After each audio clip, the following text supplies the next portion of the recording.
मधुश्रावणीक तेसर दिनक कथा। पृथ्वीक जन्म।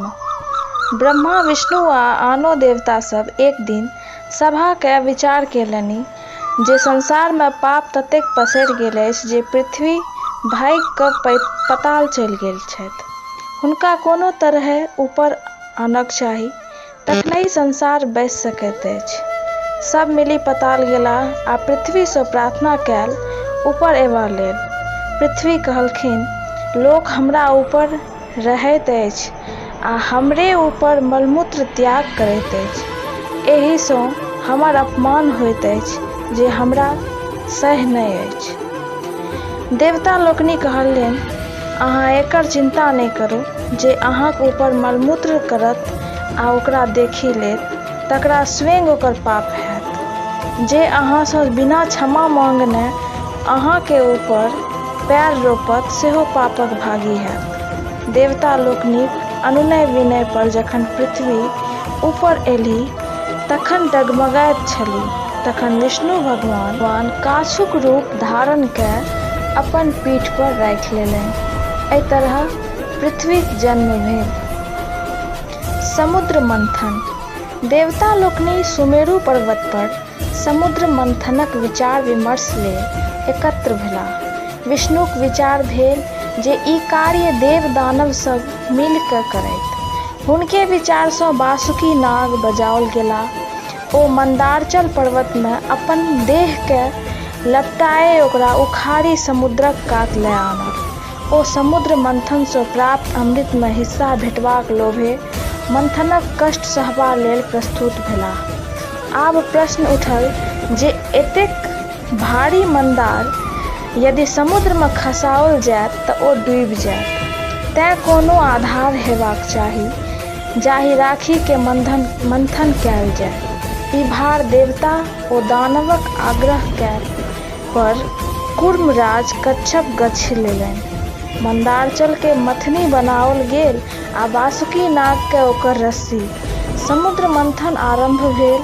नागक फोंक दिशा दानव सब पकड़ि लेलनि आ पुच्छ दिस देवतागण।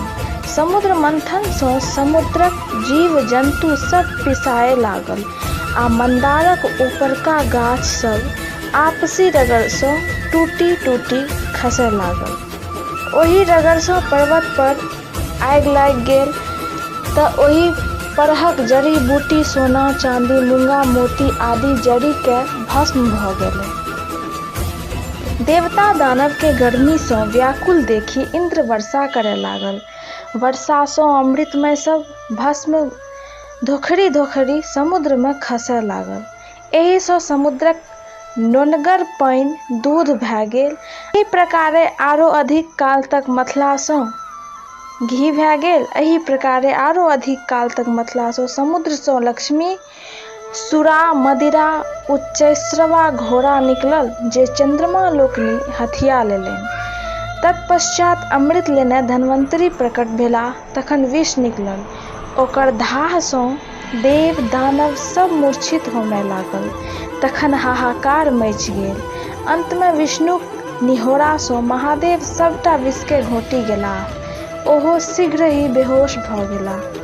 तखन गौरीक निहोरा मिनती पर विषहराक संग बहुत रास साँप, बिढ़नी, चुट्टी आदि जांक महादेवक शरीर सँ विष निकाललक। अंत में महादेवक अनुरोध पर कंठ में कनेक विष छोड़ि देलक, जाहि सँ हुनक कंठ कारी भए गेल। तहिये सँ ओ नीलकंठ कहावय लगलाह। अमृत लेल देवता आ दानव में झगड़ा हुअ लागल। दानव सभक कहब छल जे समुद्र सँ बहरायल सब वस्तु तऽ देवता सब लइए लेलनि, किंतु जाहि अमृत लेल सब एतेक परिश्रम केने छलाह ताहि में हुनको सबके हिस्सा भेटबाक चाही। देवता सबके ई डर छल जे बिना अमृत पीने दानव सब बहुत बलिष्ठ छल आ कएक बेर देवता सबके परास्त कऽ स्वर्ग सँ भगा देने छल। यदि ओ सब अमृत पीबि लेत तखन तऽ अमर भऽ जायत आ सदिखन हुनका सबके दबौने रहत। ई सोचि भगवान विष्णु मोहिनी रूप धारण कए दानव सबके मोहबाक लेल हुनका सभक आगू भऽ गेलाह। दैत्य मोहिनी स्त्री सँ मोहित भऽ अमृत उठाए हुनके हाथ में राखि अस्त्र शस्त्र ल देवता लोकनि सँ युद्धे करय दौड़ल। ताबत भगवान नारायण देवता सबके अमृत पिया देलनि। देवते लोकनिक रूप धरि राहु नामक दैत्य सेहो अमृत पीबय लागल, किंतु चंद्रमा आ सूर्य ओकरा चिन्ह गेलाह आ भगवानक विष्णुके कहि देलनि। यावत ओकरा में कंठ में अमृत जाय तावत विष्णु अपन चक्र सँ ओकर गर्दन काटि देलनि। अमृतक स्पर्श भेलाक कारणे ओ मरि नहि सकल, किंतु दुई भाग में विभक्त भऽ मुंड राहु आ धर केतु कहोलक। तहिए सँ ओ सूर्य आ चंद्रमाक शत्रु भऽ गेल। तेँ एखनहु धरि ओ कहियो कहियो अमावस्या में सूर्य के आ पूर्णिमा के चंद्रमा के गिरी लैत अछि, जाहि सँ सूर्य ग्रहण आ चंद्र ग्रहण होइत अछि। जे ओकर धर कटल छै ते सूर्य चंद्रमा फेर बाहर भऽ जाइत छथि। देवगण के अमृत पियोलाक पश्चात भगवान विष्णु अस्त्र शस्त्र लय दानव सब सँ घमासान युद्ध कऽ ओकरा सबके मारि काटि पाताल भगा देलनि। बचल अमृत इंद्र के सुपुर्द कऽ देल। ओ विश्वकर्मा के ओकर रखवारीक भार देल गेलनि। समुद्र मंथन में वासुकी नाग रस्सी के कार्य केने छलाह। हुनका देवता लोकनि सँ ई वरदान भेटल जे हुनका मायक श्राप नहि लगतनि आ ओ सब परिवार जन्मेजय महाराजक यज्ञ में नहि जेताह। हुनकर भागिन आस्तिक मुनि हुनक रक्षा करथिन।